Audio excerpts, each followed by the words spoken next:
health in mind and body, strength in their commitment, protection from the disease. We pray for those afflicted. May they be restored to health. Protect those who care for them. Grant eternal rest to those who have died. Give us the grace in these trying times to work for the good of all and to help those in need. May our concern and compassion for each other see us through this crisis and lead us to conversion and holiness.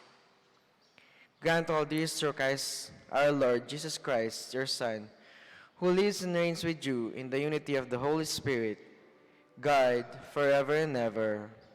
Amen. We fly for your protection, O Holy Mother of God. Do not despise our petition in our necessities, but deliver us always from all dangers.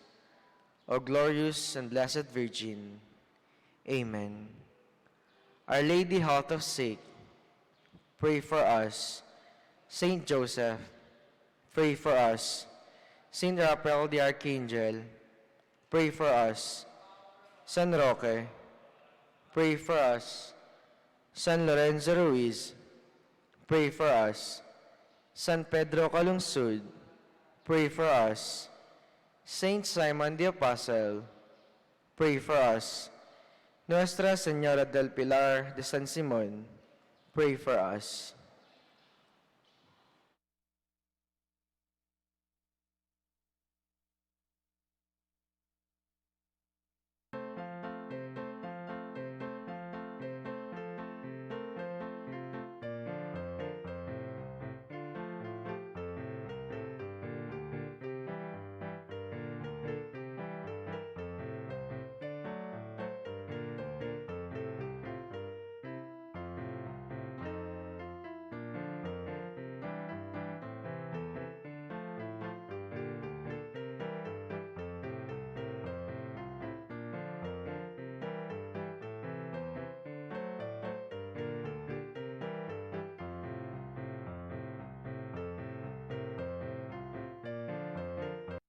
Brothers and sisters, let us include in our prayers the following intentions. For the thanksgiving of Christopher Salvador, Cristel Salvador and family. Birthday thanksgiving of Paul Jake Notledo, Luz Salvador. For the thanksgiving of Couples for Christ San Simon Chapter, Kids for Christ. For the fast recovery of Alexander Santos, Telma Villanueva. For the souls of Cesar Salvador, Benaventura Santos, Lolita Santos, Lourdes Santos, Ricky Santos.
Good morning, brothers and sisters in Christ. We are now on the fourth Sunday of Advent. We joyfully anticipate the second coming of the Lord and celebrate the incarnation of the only begotten Son of God, our Lord Jesus Christ. In our Eucharistic celebration, we offer our prayers and hopes that God may bestow upon us the grace to be prepared for the Christ coming, and heed our prayers not for a life without trials, but for a life that is full of strength and faith in Him. Please all stand and sing the entrance hymn.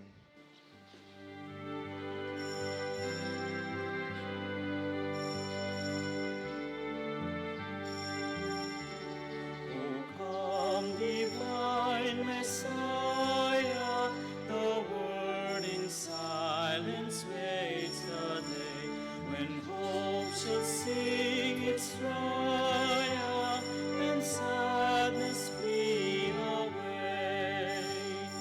Sweet Savior, haste, come, come to earth, dispel the night, and show thy face, and bid us hail the dawn of praise.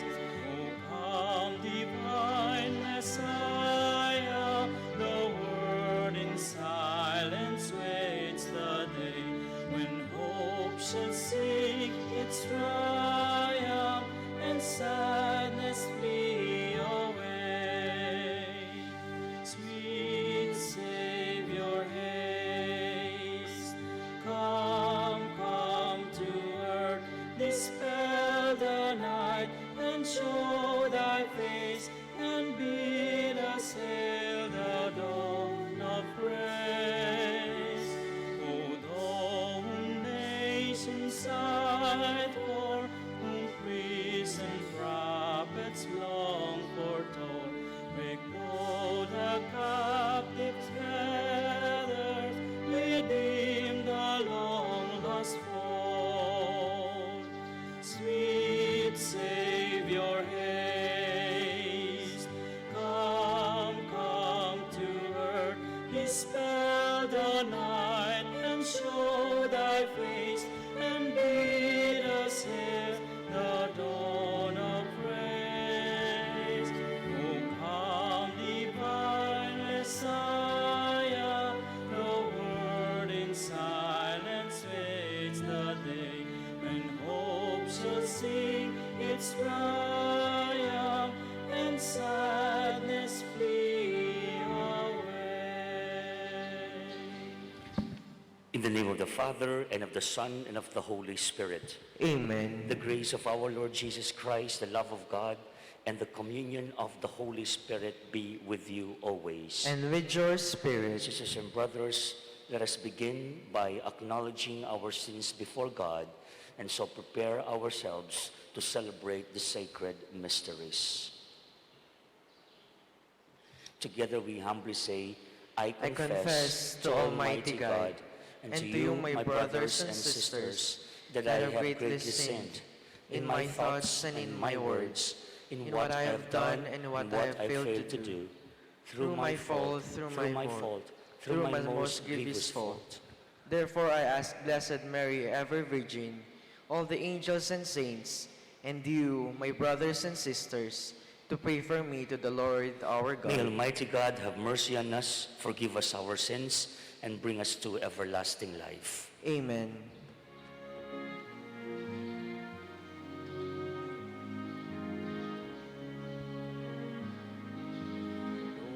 Lord, have mercy. Lord, have mercy. Lord, have mercy.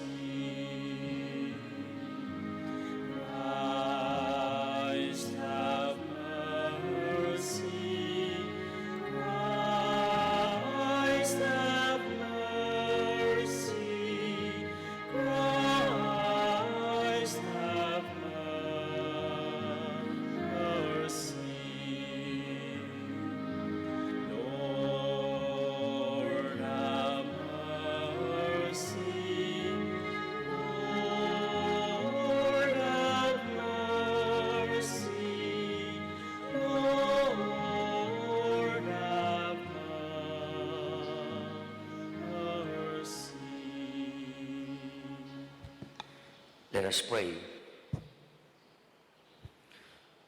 Pour forth, we beseech you, O Lord, your grace into our hearts, that we, to whom the incarnation of Christ your Son was made known by the message of an angel, may by his passion and cross be brought to glory of his resurrection, who lives and reigns with you in the unity of the Holy Spirit, one God, forever and ever. Amen. Please be seated for the liturgy of the word.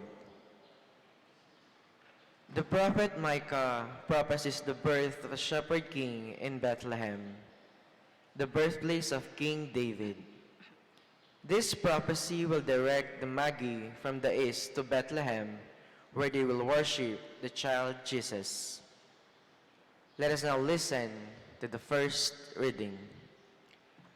A reading from the book of the prophet Micah. Thus says the Lord, you, Bethlehem, Ephrathah, too small to be among the clans of Judah, from you shall come forth for me one who is to be ruler in Israel, whose origin is from of old, from ancient times. Therefore, the Lord will give them up until the time when she who is to give birth has born, and the rest of his kindred shall return to the children of Israel. He shall stand firm and shepherd his flock by the strength of the Lord, in the majestic name of the Lord his God, and they shall remain. For now his greatness shall reach to the ends of the earth. He shall be peace. The word of the Lord. Thanks be to God.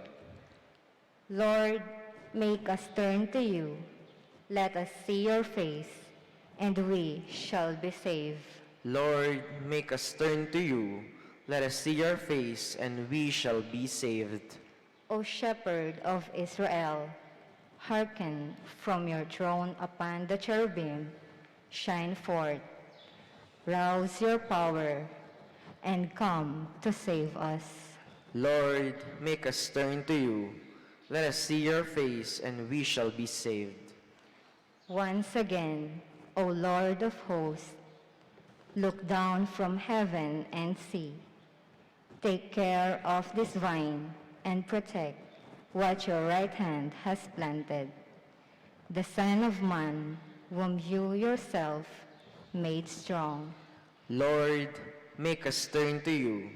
Let us see your face, and we shall be saved. May your help be with the man of your right hand, with the Son of Man, whom you yourself made strong. Then we will no more withdraw from you. Give us new life, and we will call upon your name. Lord, make us turn to you. Let us see your face, and we shall be saved. Far greater than the offerings and sacrifices of the old covenant is the obedience of Christ, who came into the world in total submission to God's plan of salvation. Let us now listen to the second reading. A reading from the letter to the Hebrews. Brothers and sisters, when Christ came into the world, he said, "Sacrifice and offering you did not desire, but a body you prepared for me in holocausts, and in sin offerings you took no delight." Then I said, "As is written of me in the scroll, behold, I come to do your will, O God." First, he says, sacrifice and offerings, holocausts and sin offerings, you neither desired nor delighted in. These are offered according to the law. Then he says, "Behold, I come to do your will." He takes away the first to establish the second. By this will, We have been consecrated through the offering of the body of Jesus Christ once for all. The word of the Lord. Thanks be to God. Please all rise to honor the Holy Gospel.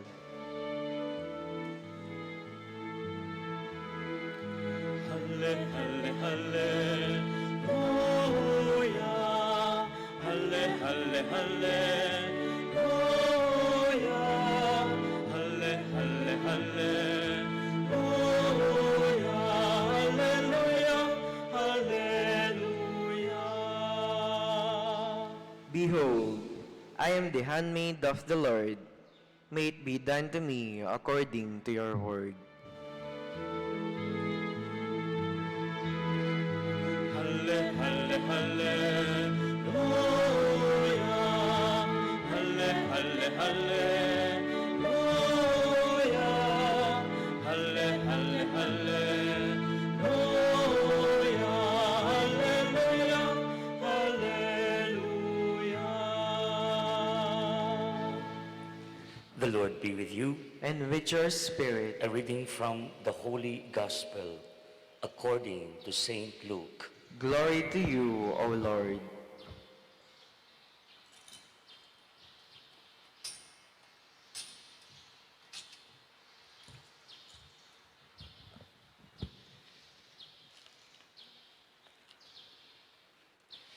Mary set out and traveled to the hill country in haste to a town of Judah, where she entered the house of Zechariah and greeted Elizabeth.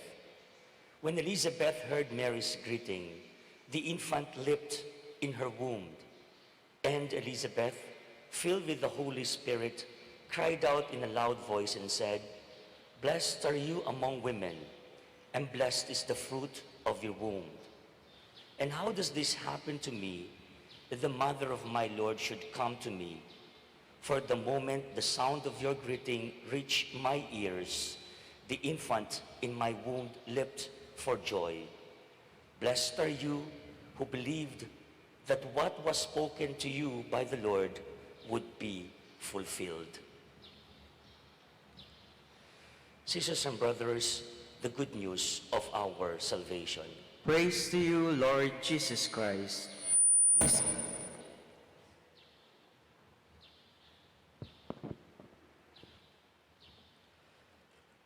We have already completed the 4 Sundays of Advent as we are on the 4th day of our Simbang Gabi, which we just finished this morning. And today's gospel speaks of Mary's visit to Elizabeth. We've been introduced with the different characters in the story that we are invited once again to recall, namely the nativity story of our Lord. And the Lord God have used different characters in order to reveal His plan. We've been introduced with the character of John the Baptist. On the second day of the Simbang Gabi, we've been introduced with the genealogy of Jesus Christ,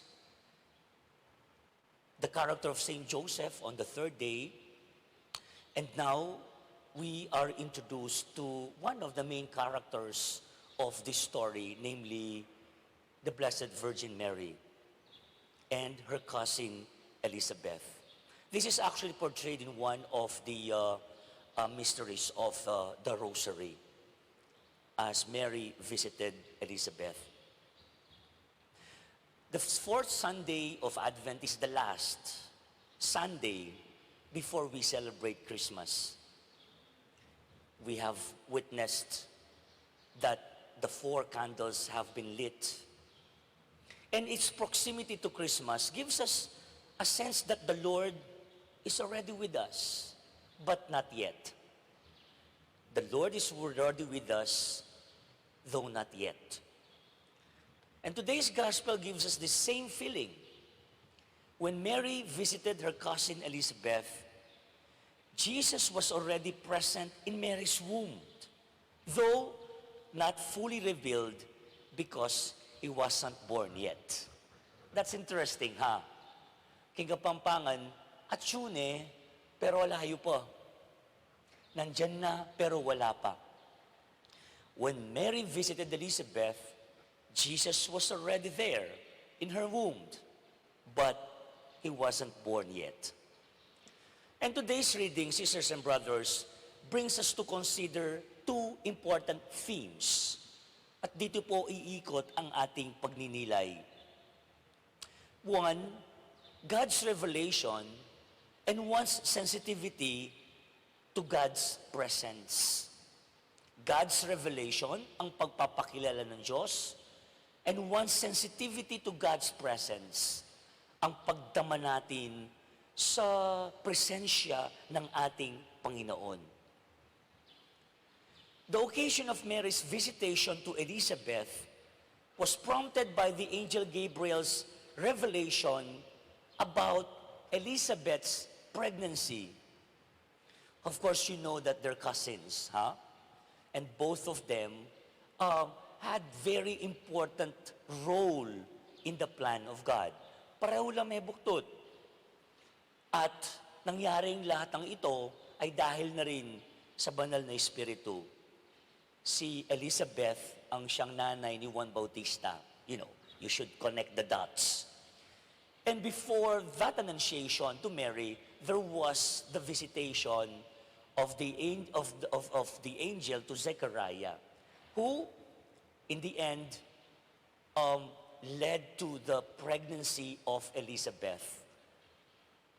So, having said that, when the angel told her this, Mary knew that her cousin's pregnancy was a result of God's goodness and grace. Lahat actually ng nangyari. In fact, the whole nativity story, makikita natin ang presensya ng Diyos. Makikita natin ang kamay ng ating Panginoon na mamagitan. Kwento man yan ni Juan Bautista, kwento man yan ni Jose, kwento man yan ni Maria, kwento man yan ni Zechariah, kwento man yan ni Maria o ni Elizabeth, o kwento ng kanyang listahan ng kanyang lahi. We see God's presence in all these stories. And specifically, what we're saying here, even in the Annunciation, even in the pregnancy of Elizabeth, God's goodness and grace was there. Elizabeth was already advanced in years. You know that. And was barren. Buntis. Bago siya nabuntis, may edad na. At pangalawa, siya'y baog. She was barren. Consequently, this revelation made Mary set out, says the gospel, in haste. Nagmamadali siya to visit Elizabeth. And we know the purpose of her visit. What was the purpose of the visit? Makipagkwentuhan lang. Ano ang dahilan? Bakit nagmadali siyang umalis para bisitahin ang kanyang pinsan si Elizabeth? Ang ating ebanghelista ngayon, Saint Luke tells us that Mary stayed at Elizabeth's place for about how many months? 1? No.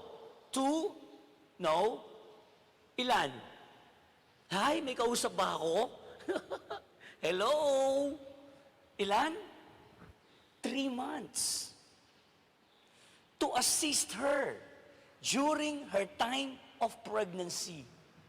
3 months. Kung makipagkwentuhan lang siya, siguro 1 araw lang, 2 araw lang, 1 linggo lang. But she visited her for 3 months because Mary knew the situation of Elizabeth. She was old when she got pregnant, and definitely she needs assistance. She needs the presence of somebody, not just to physically assist Elizabeth, but I'm very sure he was emotionally down. She was emotionally down. Not because of the good news, but, just to realize and make sense of what's going on. Nangangailangan siya ng isang taong makakaramay niya. Tandaan ninyo, ang kanyang asawa ay napipi. Siya na lang mag-isa sa bahay. And so here you go, Mary responding to God's revelation by helping her cousin, Elizabeth. Mary's response was faith translated into action. Napaka-importante po nun. Her faith that is translated into action. Her help was in a response to the revelation, and she received and believed. Our faith should move us to action. Ilang beses na ba natin minsan nararanasan nyo, ay, pumunta ako. Ay, sige, munta ako. Sige, pupunta ako. O, ang dami nating gustong gawin. Ang dami nating plano sa buhay. Pero minsan, ilan doon ang natutupad, ilan doon ang ating nagagawa. Plano, plano, puntalan me, pero pila ng Pasko'y milabas, may man apuntalan. Same thing in our faith. We memorize our prayers. I believe in God, the Father Almighty. We memorize all the prayers and all sorts of expression of our faith. But it's not enough. We have to translate faith into action, and that's what Mary did. And niya mo sinabi, gewane, pintalane, hindi pangakong napapako, kundi pangakong tinutupad. At yan si Maria. That's the first thing. Our faith should move us to action, and Mary just showed us how to translate our faith into action. The second theme in today's reading is about one's sensitivity to God's presence. Napaka-importante ng word, sensitivity to God's presence. Was Elizabeth informed about Mary conceiving Jesus through the Spirit's power? Palagay po ninyo, balikan niyo yung kwento. Minunayang kinagli Elizabeth. Tama? Kasi 6 months ang difference niyan. Mas matanda si Juan Bautista na pinsan ni Jesus. Nung bang pumunta si Maria kay Elizabeth, yun ang tanong eh. Was she informed na ang kanyang pinsan na dumadalaw sa kanya ay buntis din? Conceiving Jesus through the Spirit's power? Interesting question, no po? Well, Luke does not tell us. Walang sinabi. Silent siya dun sa puntong yon. What Luke tells us, however, is the great sensitivity of Elizabeth to God's presence.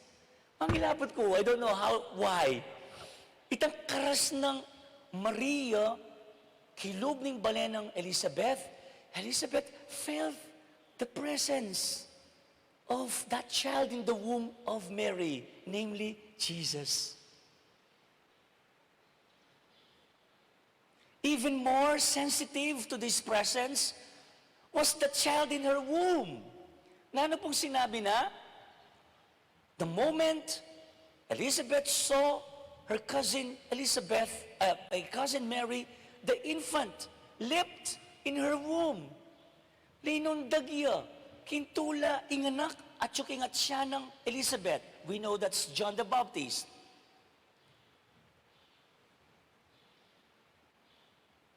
The unborn John the Baptist who leapt inside her womb. Luke tells us also that the Spirit-filled Elizabeth, she recognized the presence of God when Elizabeth said, we go back to the gospel, "Blessed are you among women, and blessed is the fruit of your womb." Hey, wala nang balo. Hey, kanitala namang text. Uy, kanitala namang telegram. Wala namang chat. Lalo nga lang TikTok. Alang Facebook. You know, in order to go to the other side, you have to walk barefoot. Wala namang sakyan ka nito. Kamelyo lang mo rin sa sakyan. Ding mga kwatay lang ating kamelyo ka dito. That's why this is a very interesting thing to go back to. That is why it leads us to reflect on the theme on sensitivity to God's presence. And Elizabeth, including John the Baptist, the unborn John the Baptist, felt it. Penamdaman din. In Diyos at yuking at siya ng Maria. It is also amazing how Elizabeth referred to Mary as the mother of my Lord. The mother of my Lord. The word Lord is used by Jews as a title given only to God. You get it? Only to God. They use the word Lord as a title given to God. So Elizabeth knew that Mary was the God-bearer. In Greek, we call it Theotokos. God-bearer. So if we paraphrase Elizabeth's words into Tagalog, it would translate, si Maria ay hindi nagdadalang tao. Siya ay nagdadalang Diyos. Kuha niyo po, siya ay hindi lang nagdadalang tao. Siya ay nagdadalang Diyos. The recognition of God's presence by Elizabeth and the unborn John the Baptist results in joy, tula, saya. Hanyapin, yan yung tema ng kaya katamong Adbyento. Kim panahon na ini king oras ini kanining kapat Domingo ng Adbyento, sana tsunata na ka rin. We have witnessed again, 4 na lang missing dyan, asulu o kandila. Makaya niya naman sana yung puso mo, ala na yung dalumdum. O nung atin niya pang dalumdum, kalupan ni susunod ng paring kulay violet, at tinandita kamunag, salang sa slag, dalumdum, king dalumdum ning biye. And I can just imagine when Elizabeth saw Mary, balo mo itang when you needed most, when you need somebody, and right there, Mary was there for her.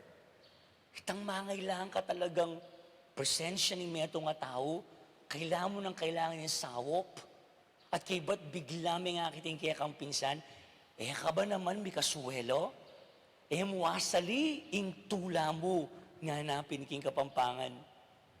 For at the moment, the sound of your greeting reached my ears, nga ng Elizabeth, the infant in my womb leapt for joy, shout for joy, sing His praises, lift my voice unto the Lord. Siguro kung sikat na yung kantang yun ni Gary V, that would have been the theme song of Elizabeth, singing shout for joy. Ikaw naman, ka matula. At yung apong Gino, arapan mo, kingat siya ng Maria.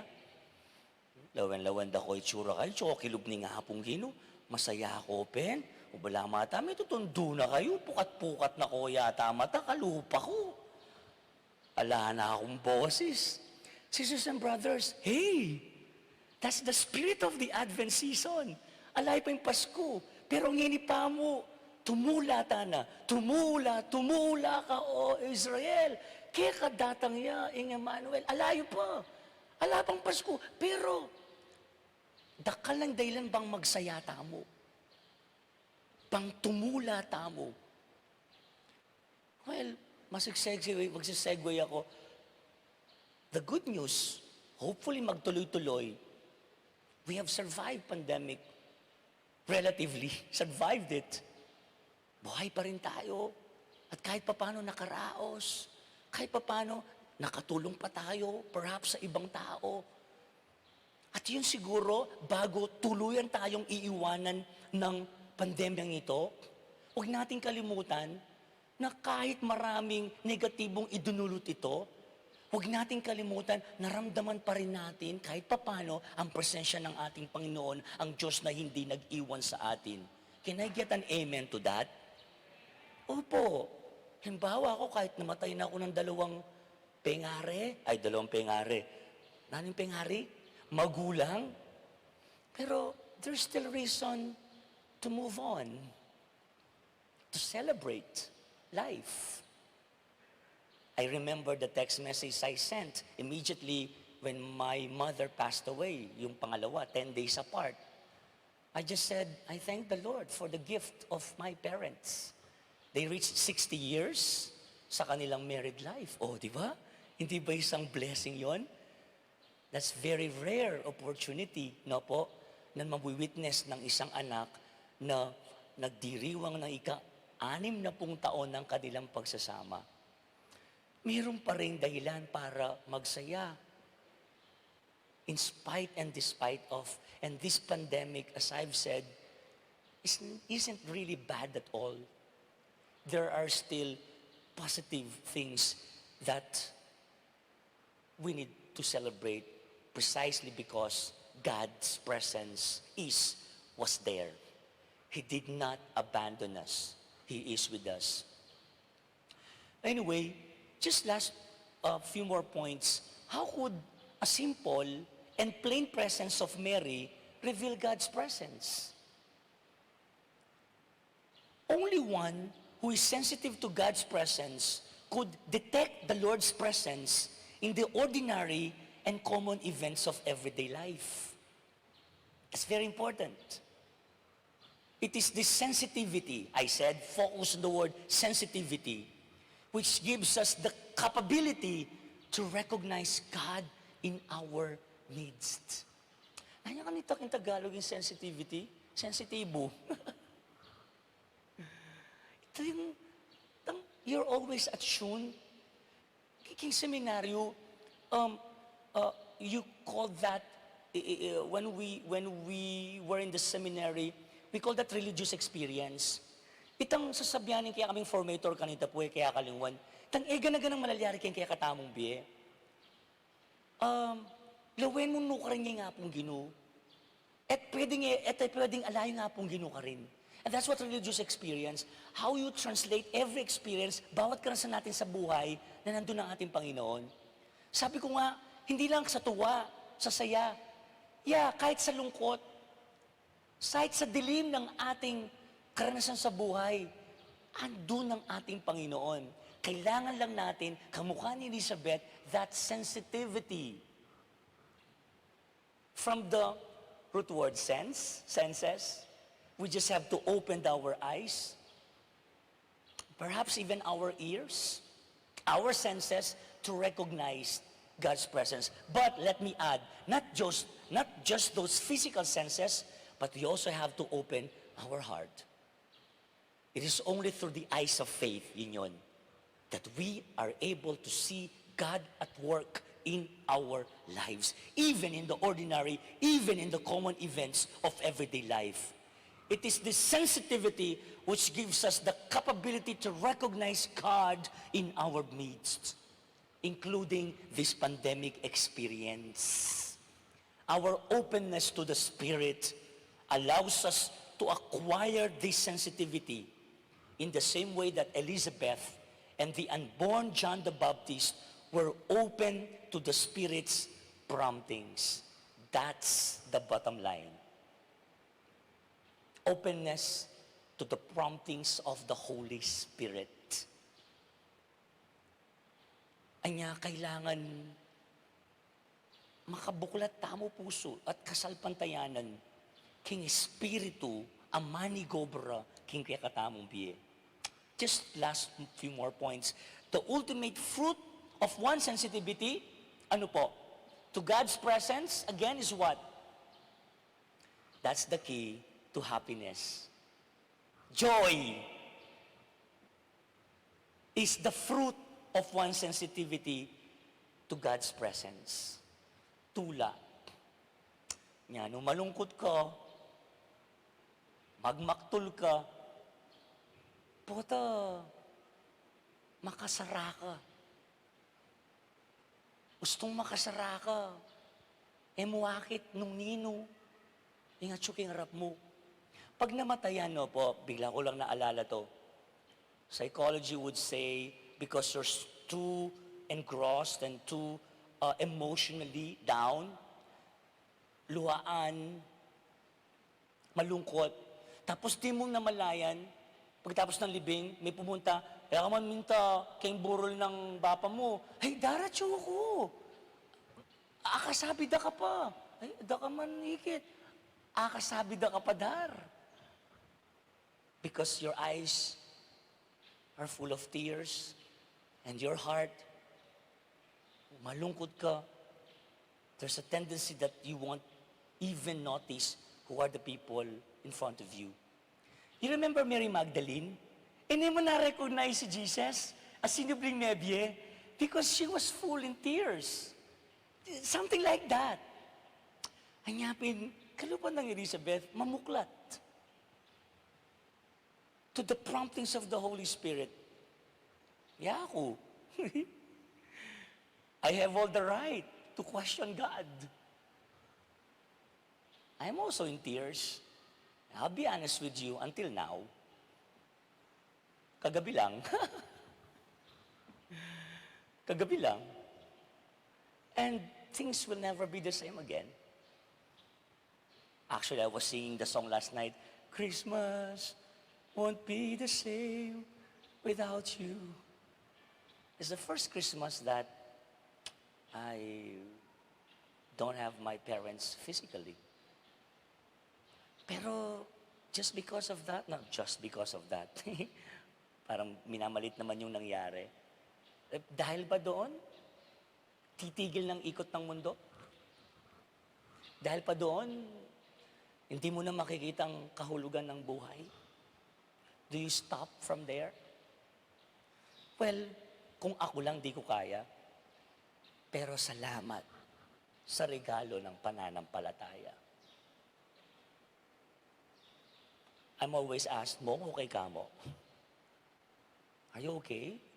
There was one who told me, nung ka na ako siguro milyari mo, mamurit ko. Kaya ako, you. Pero you know, it consoles po ating sasabing manta ka na ako, wala mo itang, wow, I'm loved. Anya siguro milyari taking pamilya ka na ako. You're loved. At bali nga po, ginumasikan ka.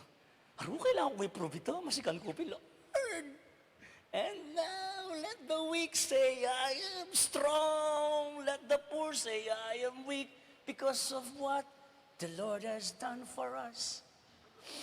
Give thanks. Pasalamat. And then accept that nobody is indispensable in this world. Ay, kakaba, no? Nga ng John Paul II. Very beautiful. When reason ends, faith begins. Pag wala na tayong tugon sa mga tanong sa buhay natin, and there will be a lot of questions which will remain unanswered, the key is faith. And that's what will keep us moving on. And it is this faith that will make us extra sensitive to the presence of God. And that's the key to happiness, I said. Knowing that God is in our midst allows us to have that inner peace despite the noise, the rumblings of the world around us. So, in this Mass, sisters and brothers, let us pray for the grace of being able to recognize the Lord's presence even in the ordinary events of our life. Right now, can you recognize God's presence, hopefully with the words, with the homily of Among Rik, and in the presence of each one, and especially as we break bread later on. Again, let us pray for the grace of being able to recognize the Lord's presence in the ordinary events of our life, so that we can have peace in our hearts, the peace that Jesus alone can give. Amen.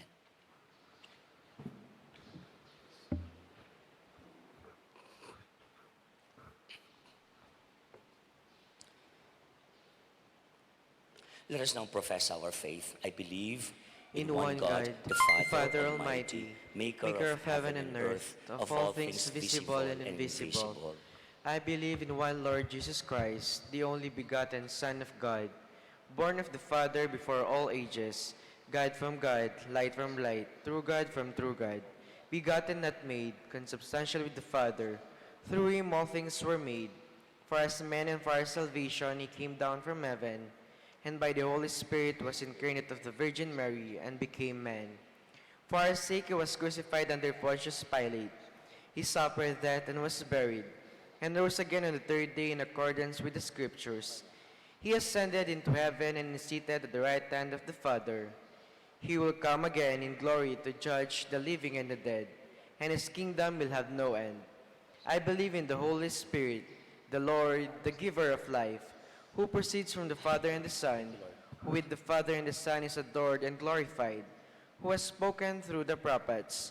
I believe in one holy, Catholic, and Apostolic Church. I confess one baptisms for the forgiveness of sins, and I look forward to the resurrection of the dead and the life of the world to come. Amen. Let us ask the Father to give us a welcoming heart, ready to prepare the way of our Savior, Jesus Christ, who alone can give us the fullness of joy and peace. With confidence we all pray, Lord, hear our prayer. Together. Lord, hear our prayer. Like Mary, who brought joy to her cousin Elizabeth, may the Church, the people of God, be bearers of glad tidings to the hopeless, the lonely, the sick, the suffering, and the victims of all forms of injustices. We pray. Lord, hear our prayer. May our government leaders be sensitive to the needs of the people they promise to serve, and be promoters of justice, peace, and love. We pray. Lord, hear our prayer. May all of us respect and defend the rights of the unborn, be sensitive to the situation of pregnant women, and provide better opportunities for the youth. We pray. Lord, hear our prayer. May all families in the world possess a spirit of unity amidst the crisis brought about by the pandemic. May they be more supportive, understanding, and forgiving to each other. We pray. Lord, hear our prayer. May our departed brothers and sisters be cradled by the love and joy that is brought about by God's eternal presence. We pray. Lord, hear our prayer. Let us now pray for the urgent concerns of our community as we also pray for our personal intentions.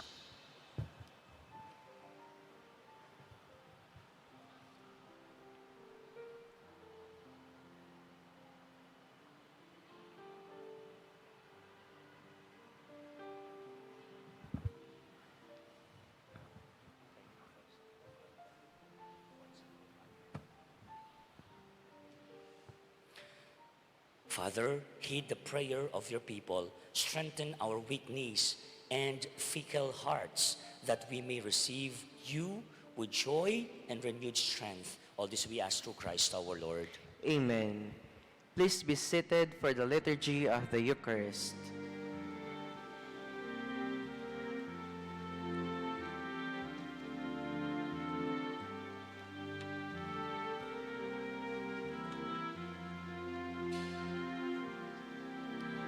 Alam kulkul tambakan niya, pundok-pundukan patagan la, ating sablang tao akita, ing ligaya ning gilu. Alam kulkul tambakan niya, pundok-pundukan patagan la, ating sablang tao akita, ligaya ning inum. Imsiwala pupulisan na, isa diayeng dala ning ginum. Itulit yuwing dala nanak, datang yaing ke katamang Diyos.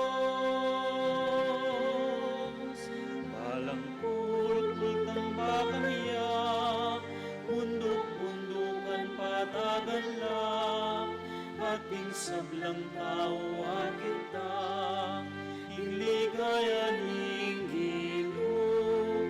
Balang kulkul tambakan niya, bundok-bundukan patagan la, at sablang tao akit na, inligaya ning Ginoo. Makilaban mapupus na, ding bulagwa manakit na la, ding pitwag makaramdam na la, ding pileteterap king tola. Walang kulkul tambakan niya, bundok-bundukan patagan la, at ding sablang tao akit na, inligaya ning Ginoo. Walang kulkul tambakan niya, bundok-bundukan patagan la, at ding sablang tao akit na, inligaya ning Ginoo. Mukyat kaking mata sa bundok, ikulisang pamaniyahos mo. Tumula ka o Jerusalem, tangalaning ginungke kang Diyos. Palang kulkul tambakan niya, Please all rise. bundok-bundukan patagan la, at ding sablang tao akit na, inligaya ning Ginoo. Palang kulkul tambakan niya, bundok-bundukan patagan la, at ding sablang tao akit na, inligaya ning Ginoo. Pray, brethren, that my sacrifice and yours may be acceptable to God, the Almighty Father. May the Lord accept the sacrifice at your hands for the praise and glory of his name, for our good and the good of all his holy church. May the Holy Spirit, O Lord, sanctify these gifts laid upon your altar, just as he filled with his power the womb of the Blessed Virgin Mary. We ask this through Christ our Lord. Amen. The Lord be with you. And with your spirit, Lift up your hearts. we lift them up to the Lord. Let us give thanks to the Lord our God. It is right and just, It is truly right and just, our duty and our salvation always and everywhere, to give you thanks, Lord, Holy Father, Almighty and eternal God, through Christ our Lord. For all the oracles of the prophets foretold him. The Virgin Mother longed for him with love beyond all telling. John the Baptist sang of his coming and proclaimed his presence when he came. It is by his gift that already we rejoice at the mystery of his nativity, so that we may find us watchful in prayer and exultant in his praise. And so, with angels and archangels, with thrones and dominions, and with all the saints and hosts and powers of heaven, we sing the hymn of your glory, as without end we say, Holy, holy, holy, Lord. Lord God of hosts. Heaven and earth are full of your glory. Hosanna in the highest. Blessed is he who comes in the name of the Lord. Hosanna in the highest.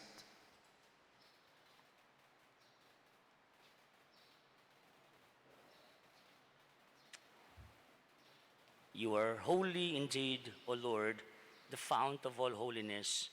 Make holy, therefore, these gifts, we pray, by sending down your Spirit upon them like the dew fall, so that they may become for us the body and blood of our Lord Jesus Christ. At the time he was betrayed and entered willingly into his passion, he took bread, and giving thanks, he broke it. He gave it to his disciples, saying, "Take this, all of you, and eat of it, for this is my body, which will be given up for you."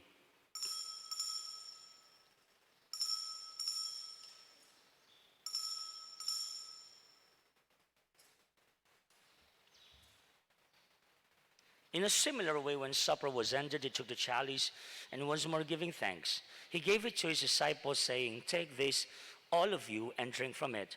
For this is the chalice of my blood, the blood of the new and eternal covenant, which will be poured out for you and for all for the forgiveness of sins.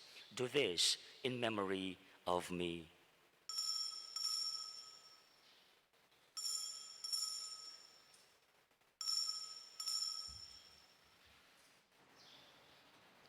The mystery of faith. When we eat this bread and drink this cup, we proclaim your death, O Lord, until you come again, until you come again.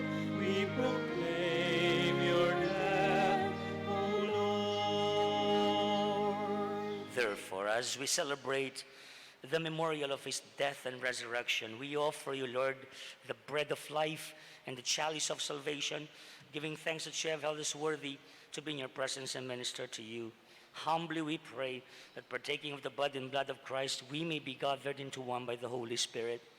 Remember, Lord, your church spread throughout the world and bring her to the fullness of charity, together with Francis, our Pope, Florentino, our Archbishop, and all the clergy.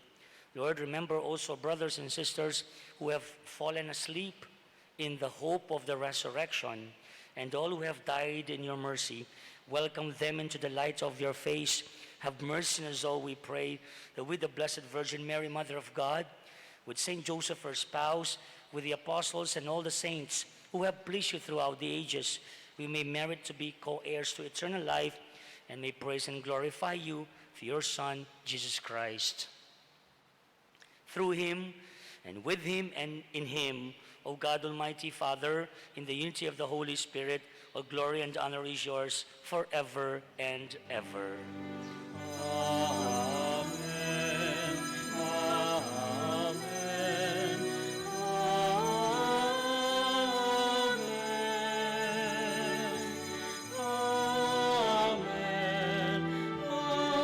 Amen.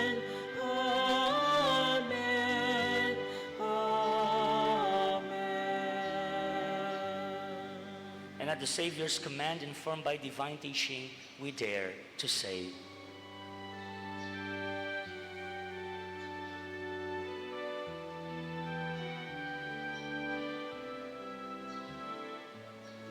Ama namin, sumasalangit ka, sambahin ang ngalan mo.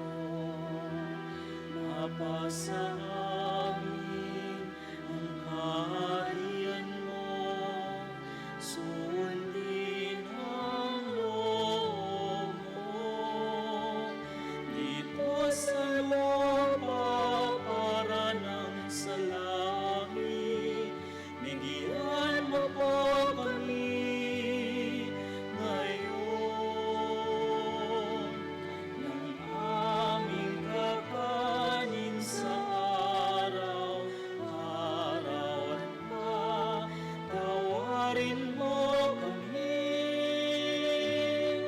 sa aming mga sala para ng pagpapatawad namin sa nagkakasala sa amin. At huwag mo kaming ipahintulot sa tukso, at yadya mo kami sa lahat ng masama.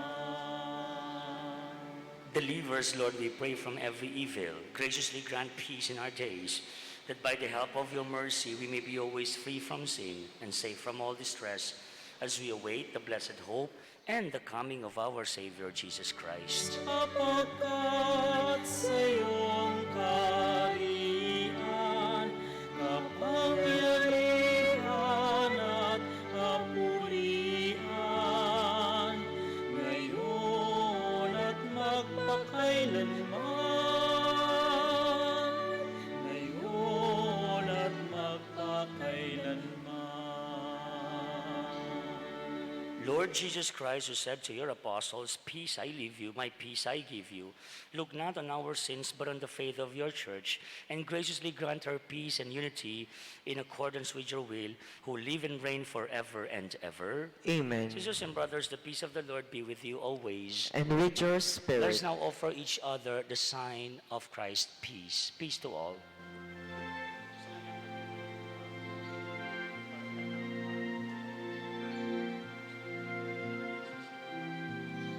Lamb of God, you take away the sins of the world. Have mercy on us. Lamb of God, you take away the sins of the world. Have mercy on us.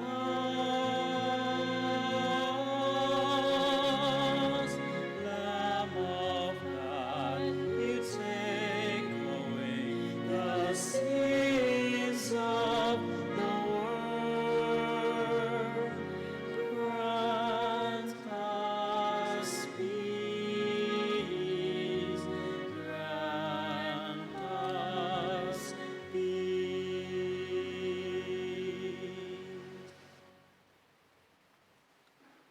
My dear friends, this is the Lamb of God. This is Jesus our Lord, He who takes away the sins of the world. How blessed are we who are invited to partake to His supper. Lord, I am not worthy that you should enter under my roof, but only say the word, and my soul shall be healed.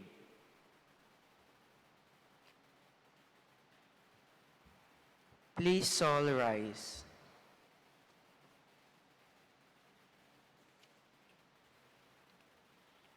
The body of Christ. Amen.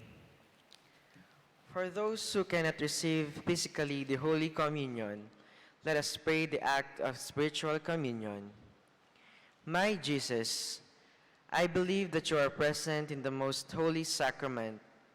I love you above all things, and I desire to receive you into my soul. Since I cannot receive at this moment your sacramentally, come at least spiritually into my heart. I embrace you as if you were already there, and unite myself fully to you, never for me to be separated from you. Amen.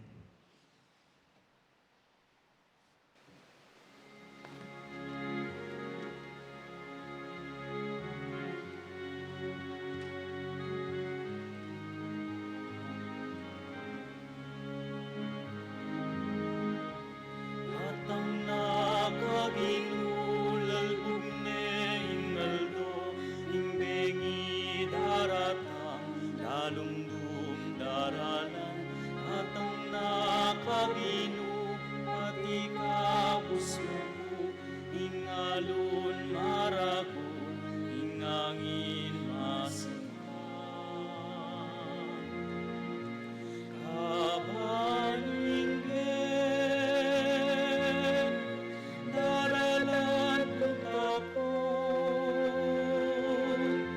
pagalatanon, at kapikapunwan, ikaing ginuko,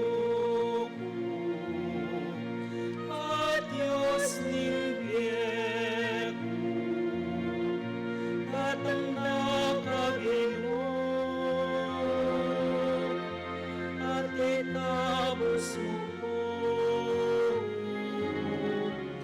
at ang nakaginulal pagnehingal ko, imbengi daratang, dalumdum daralan, at ang nakaginoo, at ikabos mo, ingalun maragun, ingangin masihan. Kabaninggen, daralan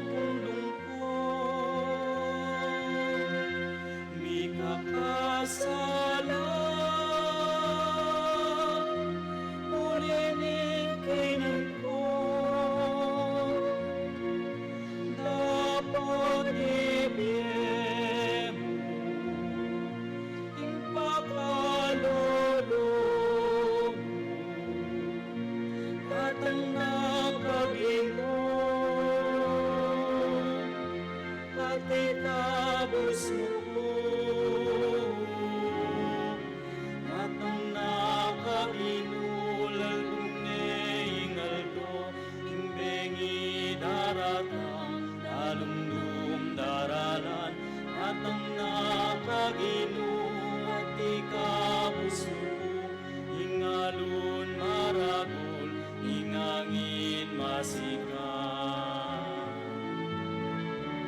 At ang nakaginulalbog ne ingaldo, imbengi daratang dalumdum daralan, at ang nakaginu at ikabus mo ko, ingalun maragul, ingangin masikat.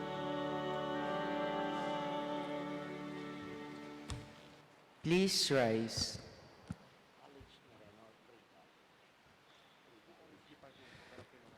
Let us pray. Having received this pledge of eternal redemption, we pray, Almighty God, that as the feast day of our salvation draws ever nearer, so we may press forward all the more eagerly to the worthy celebration of the mystery of your Son's nativity, who lives and reigns forever and ever. Amen. Please be seated for a while for some few announcements, reminders. Thank you for coming. In today's Week 6 celebration, our apologies. I heard that there are some who were here as early as 7 o'clock. We've been announcing that since it's Advent season, Simbang Gabi, we had one Mass only, which is had at 9 o'clock. And also for today, there will be no baptism, just for today. On December 24, the eve of the Nativity of our Lord Jesus, that's pagsalubong sa Kapaskuhan, we have 8 o'clock p.m. Mass schedule here at our parish. Alas 8 po ng gabi yun. Again, that's December 24. On the day itself, on the day of the solemnity of the Nativity of the Lord, sa Kapaskuhan po, we have 7 o'clock Mass and followed by the sacrament of baptism or binyag ng alas 11 po ng umaga. The next day is the Feast of the Holy Family, that's December 26. Alas 7 ng umaga din po ang ating misa at may schedule din po ng binyag sa araw na yon. December 31, that's the eve of the New Year, but we call it in the Catholic calendar the Solemnity of Mary, Mother of God, the Vigil of the Solemnity, which will happen at 8 o'clock in the evening. Please check our TV monitors. We are flashing the schedule. On January 1, that's the Solemnity of Mary, Mother of God, we have a 7 o'clock a.m. Mass, followed by the Binyag at 11 o'clock. January 2, it's a Sunday. Yes, meron pa rin pong misa, but that would be 7 o'clock in the morning. And on this date, there will be no sacrament of baptism. Allow me to thank those of you here, even those who are online, who have been helping us in the initiative of the Centro ng Pakalulu para ka rin Pakakalulu, Dita Kadake Maragulabage. So every day they bring items, a grocery item, every day po yan. And at the end of the Simbang Gabi, we repacked all the grocery items to be brought to the poorest of the poor in our community or in our parish. So malaking pong bagay kahit gaano man kakonte ang inyo pong ibinibigay. So maraming pong salamat. The image of Apong Pilar is still available. We call it Limos as we continue to promote our devotion to our patroness, Our Lady of Pilar. And lastly, allow me to introduce to you we've been visited by two angels, by two seminarians po from the Mother of Good Counsel Seminary. Of course, 12 years din po ako doon. But they are from the philosophy department, that's pre-college department nito. Kaya nga harap to, kaya nga harap. Pangadita la po, magpari la po, or atilo po king seminaryo ngayon. We have seminarian Jeric Salas, since Jeric, from the San Nicolas de Tolentino Parish in Macabebe. Palakpan tayo po. Welcome, brother Jeric, and Justin Gumabon from Christ, the eternal high priest, in Sulipan, Apalit. So, they're neighboring towns, Apalit and Macabebe. Bro, assured of our prayers to the both of you and to the rest of the seminarians. Pangaditala po, sana dakali pa po ausan ing apong gino bang manigobra niya po o magobra king kayang pastulan.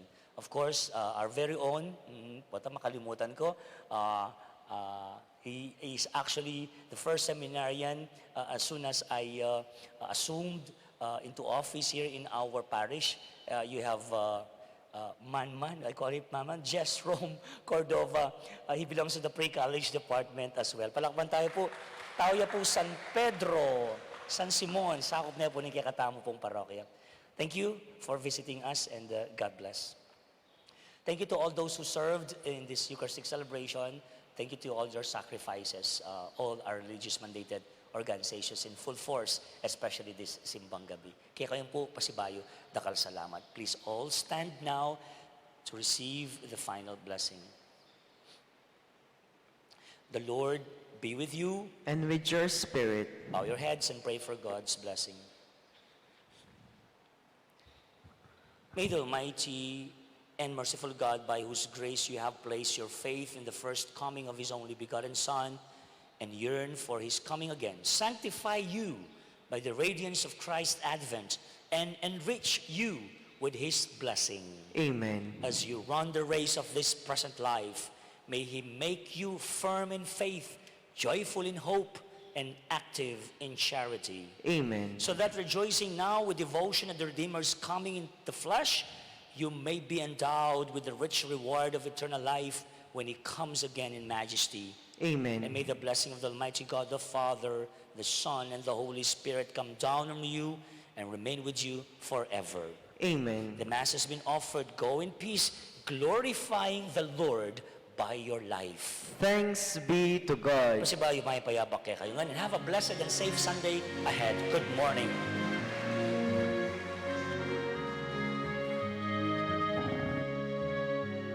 Halina, Jesus, halina, halina, Jesus, halina. Sa simula'y sinaloob mo, O Diyos, ligtasan ng tao. Sa takdang panahon ay tinawag mo, isang bayang lingkod sa iyo. Halina, Jesus, halina, halina, Jesus, halina. Gabay ng iyong bayang inirang, ang pag-asa sa iyong Mesiya. Emmanuel ang pangalang bigay sa Kanya, nasa atin ang Diyos tuwina. Halina, Jesus, halina.